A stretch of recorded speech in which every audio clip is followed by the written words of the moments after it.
Dajjal sebagai makhluk pembawa petaka kepada seluruh umat manusia di akhir zaman sudah banyak dijelaskan dalam hadis-hadis Rasulullah.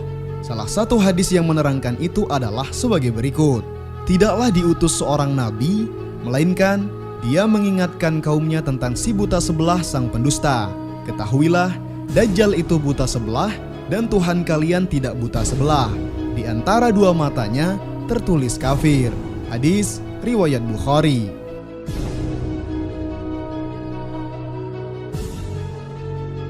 Dajjal sendiri dijelaskan juga bahwa dia memiliki kekuatan yang sangat dahsyat dibanding manusia biasanya. Dia mampu menjelajah bumi dalam waktu yang singkat. Bahkan dia juga bisa menebar tipu daya fitnah, termasuk di dalamnya menghidupkan orang yang sudah mati. Padahal pada hakikatnya itu hanyalah tipu daya Dajjal semata. Meskipun Dajjal diberikan kelebihan yang sangat dahsyat, namun bukan berarti Dajjal tidak punya kelemahan. Dajjal sendiri ternyata punya kelemahan. Di antara kelemahan-kelemahannya itu adalah sebagai berikut. Pertama, Dajjal takut dengan dukhon. Ketika dukhon terjadi, meteor akan jatuh ke bumi sehingga menyebabkan ledakan yang sangat dahsyat. Debu-debu pun akan berterbangan membentuk asap yang gelap dan sangat tebal. Hal inilah yang bisa menjadi kelemahan Dajjal dan sangat ditakuti oleh Dajjal karena asap-asap ini dapat membuat Dajjal menjadi cacat dan pasukannya hancur lebur. Oleh karena itu, ketika Rasulullah mendatangi Ibnu Sayyad untuk menguji apakah dia Dajjal atau bukan, maka Rasulullah menanyakan perkara dukhon.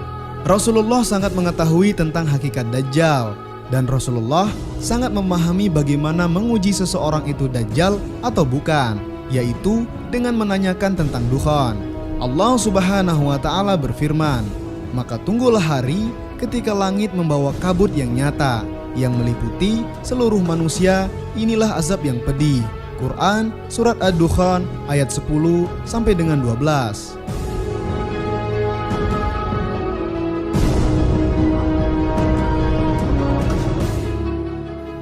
Kedua, Dajjal tidak sanggup membunuh orang mukmin yang taat dan pemberani untuk kedua kalinya. Ketika kemunculannya, Dajjal akan melakukan segala bentuk kejahatan.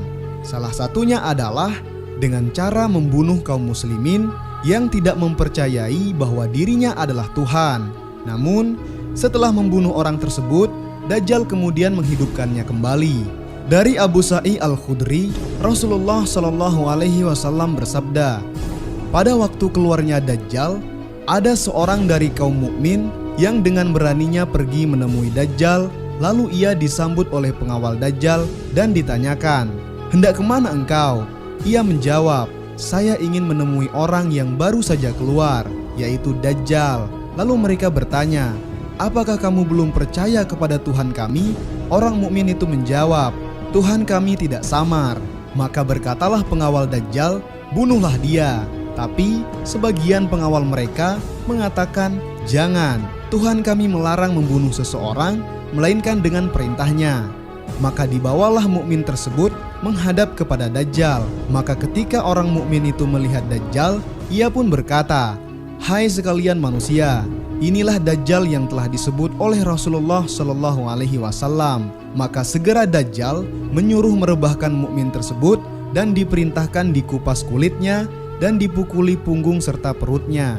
Lalu Dajjal bertanya, apakah engkau tetap tidak percaya kepada kami? Mukmin itu menjawab, engkaulah Al-Masih atau Dajjal si pendusta. Maka Dajjal memerintahkan mukmin itu digergaji badannya dari kepalanya hingga ke kakinya menjadi dua bagian. Lalu Dajjal berjalan di tengah kedua badannya. Dajjal pun berkata, bangunlah. Maka bangunlah orang mukmin itu seperti sedia kala. Lalu Dajjal kembali bertanya, apakah kamu belum percaya kepadaku? Mukmin itu menjawab, tidak berkurang keyakinanku bahwa engkaulah Dajjal, bahkan aku bertambah yakin.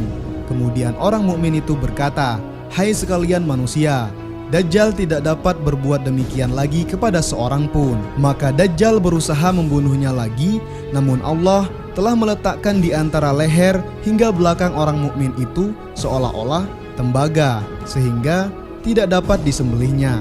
Mereka menyangka ia dilempar ke dalam neraka, padahal dilempar ke dalam surga. Kemudian Nabi SAW bersabda, itulah manusia yang paling besar kesaksiannya di sisi Rabbul Alamin. Hadis riwayat Muslim.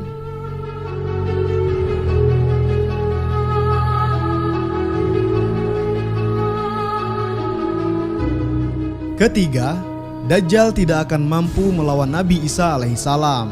Kelak di hari kiamat akan terjadi pertempuran besar melawan Dajjal. Ialah Nabi Isa yang ditakdirkan melawan dan membunuhnya. Saat ini Nabi Isa alaihissalam berada di langit dan akan turun saat hari pertempuran itu tiba. Di hari itu Nabi Isa akan turun di kota Damaskus, tepatnya turun di sisi Menara Putih, sebelah timur ibu kota Suriah. Ketika turun, kedua tangan Nabi Isa berada di antara sayap-sayap dua malaikat. Jika Nabi Isa menundukkan kepalanya, maka akan keluar tetes air darinya. Jika beliau mengangkat kepalanya, maka akan mengalir bulir-bulir air bening layaknya mutiara. Orang kafir yang mencium aroma nafas sang Nabi akan tewas seketika. Turunnya Nabi Isa alaihissalam sangat dinanti-nanti oleh orang yang beriman. Pasalnya, bertahun-tahun bumi dan segala isinya mengalami kerusakan parah akibat Dajjal. Manusia bermata satu itu membawa fitnah yang sangat besar, fitnah yang tak pernah dialami oleh manusia sebelumnya.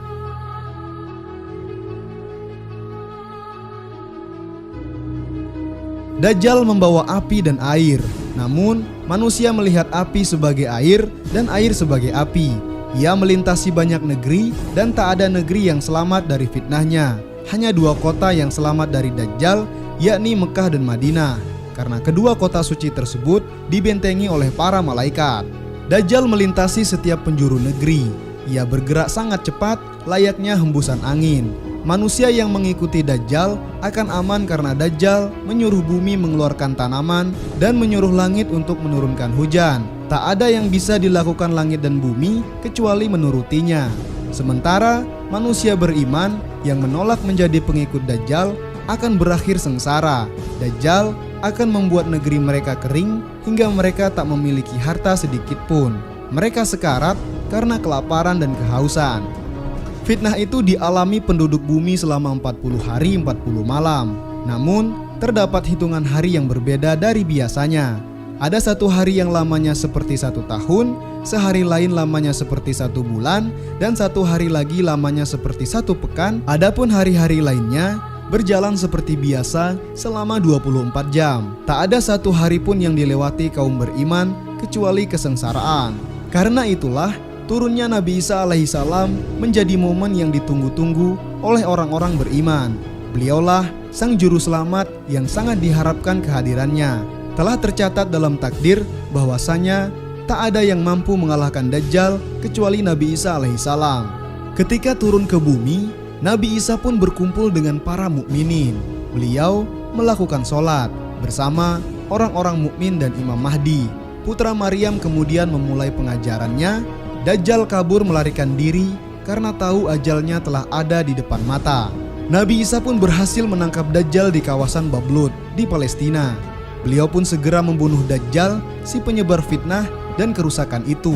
Begitu melihat Isa, si Dajjal meleleh hancur bagaikan garam yang mencair. Sekiranya ia membiarkannya, sudah tentu musuh Allah itu hancur meleleh. Namun Allah membunuhnya melalui perantara tangan Nabi Isa alaihissalam. Sehingga Nabi Isa menunjukkan kepada kaum muslimin darah Dajjal yang masih segar menempel di ujung tombaknya. Kematian Dajjal menjadi kabar gembira yang luar biasa. Tewasnya Dajjal melahirkan keamanan dan kesejahteraan di muka bumi. Manusia kembali hidup damai dan tentram. Bahkan sepanjang sejarah manusia, saat itulah masa paling sejahtera di muka bumi.